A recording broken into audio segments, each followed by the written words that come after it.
Hi అండి అందరికీ. ఇవాళ మనము వ్యాయామానికి ముందు వార్మప్ తప్పనిసరి ఎందుకో తెలుసుకుందాం. ఆరోగ్యంగా ఫిట్గా ఉండాలంటే క్రమం తప్పకుండా వ్యాయామం చేయాలి.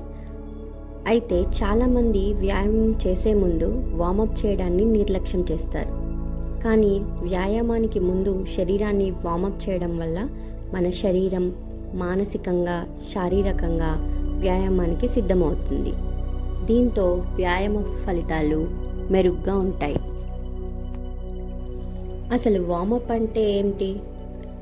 ఎంతమందికి తెలుసు మీలో? వార్మప్ అనేది వ్యాయామానికి ముందు చేసే తేలికపాటి శారీరక కదలికలు లేదా స్ట్రెచ్చింగ్ వ్యాయామాలు. సాధారణంగా 5 నుంచి 10 నిమిషాల పాటు jogging, jumping jacks, arm swings, stretching ఇలాంటివి చేస్తే సరిపోతుంది.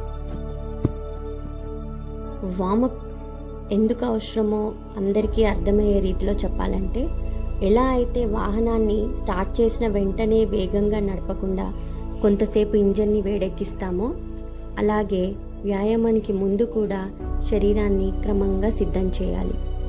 వార్మప్ చేయడం వల్ల శరీర ఉష్ణోగ్రత పెరుగుతుంది, కండరాలకు రక్త ప్రసరణ మెరుగవుతుంది. దీంతో శరీరం వ్యాయామాన్ని సులభంగా తట్టుకోగలుగుతుంది. మరి వార్మప్ చేయకుండా వ్యాయామం చేస్తే ఏమవుతుంది?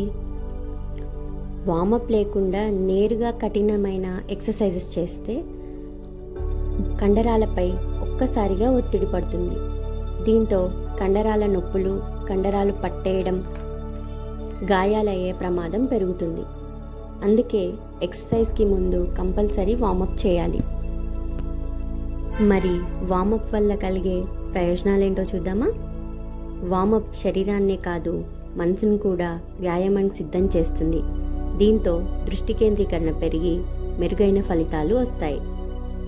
కండరాలు, కీళ్ళు మరింత చురుకుగా మారి కదలికలు సులభమవుతాయి. శరీరం ముందుగానే సిద్ధమవడంతో వ్యాయామాన్ని ఎక్కువసేపు మరియు మరింత సమర్థవంతంగా చేయగలుగుతాం.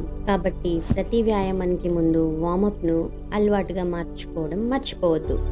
ఇలాంటి మరికొన్ని ఇన్ఫర్మేటివ్ వీడియోస్ కోసం నా ఛానల్ని లైక్, షేర్ అండ్ సబ్స్క్రైబ్ చేసుకోండి. ఓకే, బాయ్ అండి.